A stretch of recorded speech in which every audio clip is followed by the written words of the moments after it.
Welcome to today's deep dive. We're going to be exploring the legend of Robin Hood, but through a pretty fascinating lens, the Catholic faith that really just permeated medieval England. Yeah, it's a perspective that honestly might surprise some people. You know, the tales of Robin Hood, they don't explicitly talk about his religious beliefs, but the historical background that we get from sources like Roger of Wendover's Flowers of History and the ballad Robin Hood and the Monk, it really gives us a rich tapestry of insights. It's like we're putting together a puzzle, right, with all these fragments of history, little glimpses into this world that was so deeply rooted in, Catholic tradition. And we're trying to see how Robin Hood fits into this intricate picture. Exactly. Like Flowers of History, it takes us back to this era where monarchs, you think about William the Conqueror, Henry II, they weren't just political figures. Their reigns were just so intertwined with the church.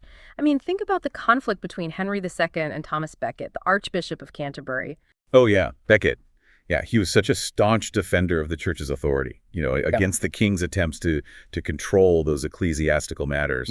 And that led to, Becket's murder, right? It's a stark reminder of the tensions between those secular and religious powers. Yeah, and this context, it's so crucial because it shows us how complex the world Robin Hood lived in really was. Imagine the moral dilemmas that people faced when the king, he's seen as God's representative, is clashing with the church, the very institution that is responsible for their spiritual well-being. Yeah, no, that's such a good point. It makes you think, how did these power struggles actually end up shaping Robin Hood's views on authority, justice, even his relationship with the church? Oh, absolutely. And now let's add another layer to this idea of miracles, which Wendover talks about in a lot of detail. Imagine like a world where divine intervention was not just something people believed in, but like a tangible reality that shaped how they saw things and acted. Yeah, that's where it gets really interesting. I mean, if Robin Hood and those around him really thought that God could directly influence what happened to them, wouldn't that impact their choices? Yeah. Like they'd be thinking, are my actions going to make God happy or angry? Precisely. And this leads to a very captivating question. Did Robin Hood see his acts of defiance, against corrupt officials, even within the church, as aligning with some kind of higher moral order, maybe even as acts of faith? It's like he's walking a tightrope. Right? Yeah. He's trying to uphold justice, but maybe he's challenging the very structures that represent God's authority on earth. And that tension is where the heart of our deep dive really lies. It's about exploring those nuances, those gray areas that help us see Robin Hood not just as a, folk hero, but as a man possibly struggling with these profound spiritual questions, in a world completely saturated with Catholic faith. It's interesting how this tension plays out in the ballad, Robin Hood and the Monk. We meet a monk who, let's just say isn't exactly a shining example of piety. Yeah, I noticed that too. It's almost like a plot twist.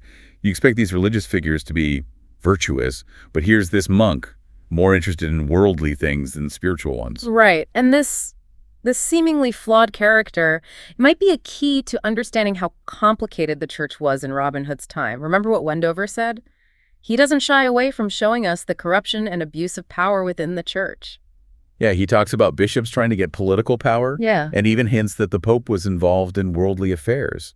It reminds you that the church, even though it's sacred, is still made up of people, and people make mistakes. Exactly. And the way the ballad shows this monk, it could be like a reflection of those problems, a little critique maybe of how even the holiest places can be tempted by worldly things. Wow, that's a really insightful perspective. It makes you wonder if the ballad is kind of nudging its audience to question those who claim to have religious authority, to figure out who's truly devout and who's just putting on a show. Yeah. Exactly. And this goes back to what we were saying about Robin Hood's motivations. If he's willing to stand up to corrupt officials in the government, could he also be sensitive to those same abuses within the church? Yeah. So it's like he's holding up a mirror, right, to both the secular and religious authorities of his time, making them, and us as readers, confront that gap between what they should be and what they actually are. Okay. And that, my friend, is a crucial question. If we're looking at this through a Catholic lens, how would Robin Hood's actions, especially defying those church figures, how would that have been seen by devout Catholics back then? Would they have thought of him as a righteous rebel, someone standing up for true justice, even against corrupt parts of the church?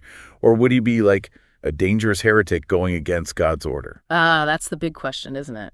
And to really understand it, we have to dig into Catholic teaching on authority and conscience. Well, the church definitely emphasizes obedience to authority, right? Both secular and religious. But what about our individual conscience? Where does that fit in? Catholic tradition recognizes that our conscience is a sacred place. It's where God speaks to us, guides us towards what's right. So a devout Catholic in Robin Hood's time, could they actually justify going against a corrupt official, even if it meant disobeying a direct order if they felt it was against their conscience? That's the delicate balance, isn't it? Figuring out the difference between real authority and abuse of power, between blind obedience and following your conscience, which is guided by faith and reason. It makes you wonder if Robin Hood, even if he wasn't explicitly shown as a devout Catholic, could have been struggling with those very questions. Could his defiance, especially against those he saw as corrupt in the church, could that be seen as him following his conscience? It's definitely a possibility worth considering. The sources don't outright tell us about Robin Hood's spiritual life, but that silence, that lack of clear statements about his faith, doesn't mean he wasn't going through some kind of deep internal struggle. It's like the ballad is asking us to use our imagination, to put ourselves in Robin Hood's shoes, and think about how a man of his time, deeply rooted in Catholic tradition, might have reconciled his actions with his faith. And that is what makes exploring these stories through a Catholic lens so fascinating. It challenges us to look beyond the surface, to really engage with the moral and spiritual complexities that are part of being human. Absolutely. Let's turn back to the ballad now and look at how Robin Hood acts around the monk. You said earlier that the monk isn't exactly a saint. What are some specific parts of the ballad that might, raise some eyebrows, especially for a Catholic audience? Well, without giving too much away, let's just say the monk's actions are pretty far from the ideals of poverty and piety that we usually associate with monks. He seems way more focused on money and power, as if he's a perfect example of those negative tendencies we were talking about, the temptations that can lead people astray, even those in religious life. Yes. And his actions are a complete contrast to those of other monks we see in the story, the ones who are genuinely humble and devoted. That's an important distinction, isn't it? It suggests that the ballad isn't attacking the church as a whole, but rather highlighting how individuals can fail, even within something as sacred as the church. Right. It's a more nuanced portrayal. It avoids stereotypes and makes us think about the complexities of faith and human nature. For our listeners who are joining us on this deep dive, I want to ask you a question. How does seeing this less than holy monk in the Robin Hood story, how does it change how you understand the church and its role in medieval society? Maybe it makes you think about how common that kind of behavior might have been. Or perhaps it makes you reflect on the challenges that devout Catholics faced in a world where religious authority wasn't always in line with true spirituality. And here's another thought. Does seeing this monk act this way make you question Robin Hood's motives? Does it make you wonder if he's really fighting for justice, or if he's just taking advantage of the church's weaknesses for his own benefit? That's a great point. The ballad is open to interpretation, reminding us that even in stories with heroes and villains, the lines between right and wrong, between good intentions and bad actions, can be blurry. It reminds us that we should always look at these stories with a critical but also compassionate eye. We should try to understand why people do what they do, and how hard it is to truly live out your faith in a world that's far from perfect. Absolutely.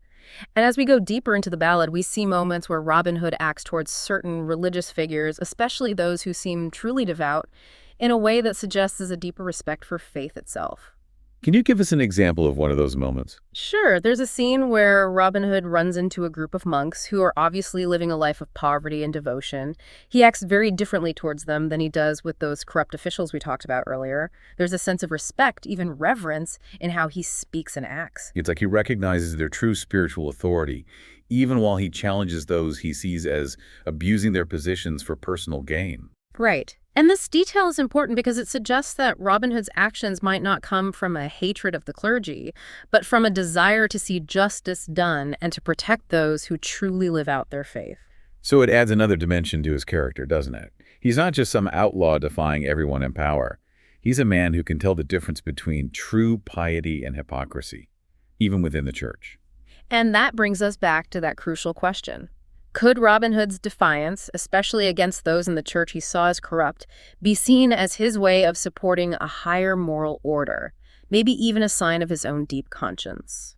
It's a question that asks us to think about how complicated faith and action can be, in a world where it's not always easy to tell what's right and wrong. And for our listeners, maybe this makes you think about your own lives, about the times you've had to reconcile your faith with the messy realities of the world. Have you ever found yourself questioning people in authority, even within the church, when what they did seemed to contradict the teachings of Christ?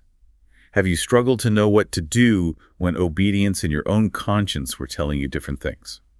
These are the kinds of dilemmas that people have faced throughout history, and exploring them through the Robin Hood story can give us some valuable insights into this ongoing conversation between faith, reason, and action. It's like we're taking this old story and using it as a way to look at our own beliefs and values and the challenges we face in trying to live out our faith in a world that often falls short of what we hope for. Exactly. And it reminds us that even stories that seem purely secular on the surface often have these deeper spiritual themes just waiting to be discovered. I'm really enjoying how this deep dive has taken us beyond just the basic Robin Hood story. It's revealed those hidden layers, those questions that still speak to us today. And as we head into the final part of our deep dive, we'll explore how the ending of the ballad, with its mix of tragedy and hope, makes us think about the power of faith, even when facing hardship, and the complicated nature of being human. Welcome back to our deep dive into the legend of Robin Hood. We've been looking at this iconic figure, but through a Catholic lens, right? Trying to uncover all those subtle but really profound connections to the faith that was everywhere back then. And it is pretty amazing how, even though the sources don't explicitly say, hey, Robin Hood was a super devout Catholic, the historical context and the moral dilemmas he faces, they give us so much to think about in terms of how his faith or his struggle with faith might have shaped his life. It's like we've been putting together a puzzle, haven't we? Every little piece, every historical detail, every interaction in the ballad, it all adds another layer to how we understand Robin Hood. Not just as, this outlaw, but as a man, maybe even grappling with his faith in the midst of a very complex world. Exactly. We've gone through those power struggles between the church and the crown, the whole idea of conscience when you're caught between those two, and of course that constant awareness of sin, grace, and, the hope for redemption. All these things, they were part of everyday life for medieval Catholics, and they create this lens through which we can see Robin Hood's actions in a totally new way. Okay, so let's try to bring this all together for everyone listening. We've dug into the history, we've analyzed the ballad, we've thought about what might have happened to Robin Hood in the end. The big question is, what does it all mean? How does looking at all this through a Catholic lens actually change how we see Robin Hood? It makes us go beyond that simple image of, the happy outlaw who robs from the rich to help the poor. We start to see him as a real person of his time, someone whose actions, even the ones that seem rebellious or defiant, could come from this deep understanding of the moral and spiritual stakes of what he's doing. So it's not just about adventure and social justice anymore. There's something deeper going on, like a personal struggle. Right. And that struggle, I think, it comes from the Catholic worldview that was just everywhere in medieval England. The ballads and stories might not say, oh, Robin Hood went to Mass every Sunday, or he always went to confession, but just because they don't say that doesn't mean he wasn't wrestling with those same questions of sin, virtue, and wanting God's grace, like any other Catholic of his time. That's a powerful thought. What if we actually try to imagine Robin Hood, not just as an outlaw, but as a man of faith? Exactly. Picture him finding comfort in prayer, maybe deep in the forest, struggling with his conscience as he thinks about his actions and how they line up with what the church teaches. Could he somehow balance being a defender of the poor, challenging corrupt authority, with actually wanting to live a life that pleases God? That is something to really think about, isn't it? And I think that's at the core of why the Robin Hood story is so timeless. It speaks to that very human need to find meaning in our lives, to make our actions match our beliefs, and ultimately to find redemption. As we wrap up this deep dive, I want to leave our listeners with one last thought, something to consider as they continue on their own journeys of faith. If we can look at Robin Hood, this figure who doesn't seem religious at first glance, through this Catholic lens, what other stories, what other parts of our lives could we look at that way too? It's a great question. Maybe it encourages us to look for those hidden meanings, those whispers of the spiritual in the art we love, the relationships that matter to us, even the hard times we go through. Maybe it reminds us that faith isn't stuck inside a church or only in the Bible. It can be in everything we do, shaping how we see the world, how we treat each other, and how we understand our place in God's plan. I couldn't have said it better myself. And as we end here, let's remember what the Robin Hood story, even with all its twists and turns, ultimately shows us. That even those who seem far from God, those who live outside the rules, can still find his grace and the chance for redemption. Thank you so much for joining us on this exploration of Robin Hood, seen through a Catholic lens. We hope it's made you curious and maybe even encouraged you to see the world and your own life in a new way.